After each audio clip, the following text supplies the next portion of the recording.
వాహనదారులకు మరోసారి షాక్ తగిలింది. టోల్ ఛార్జీలు పెంచుతూ national highway authority of India నిర్ణయం తీసుకుంది.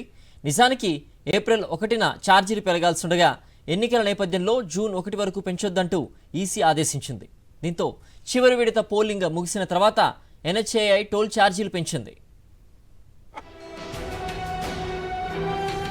దేశవ్యాప్తంగా జాతీయ రహదారులపై టోల్ ఛార్జీలు మళ్లీ పెరిగాయి. ప్రతి ఏడాది ఏప్రిల్ 1వ తేదీ నుంచి టోల్ ఛార్జీలు పెరుగుతాయి. అయితే ఈసారి లోక్సభ ఎన్నికల కోడ్ నేపథ్యంలో వాయిదా పడిన టోల్ ఛార్జీల పెంపు ఈ నెల 1 అర్ధరాత్రి నుంచి అమల్లోకి వచ్చింది. 5% మేర టోల్ ఛార్జీలు పెరిగినట్లు national highway authority of India అధికారులు వెల్లడించారు. తెలుగు రాష్ట్రాల్లో హైదరాబాద్, విజయవాడ, హైదరాబాద్, వరంగల్ హైవేలపై వాహనాల రాకపోకలు అధికంగా ఉంటాయి. విజయవాడ జాతీయ రహదారిపై నల్లగొండ జిల్లా పరిధిలోకి పంతంగి, కొర్లపహాడ్, ఏపీలోని చిల్లకల్లు, వరంగల్ హైవేపై బీబీనగర్ మండలం గూడూరు టోల్ ప్లాజాలు ఉన్నాయి.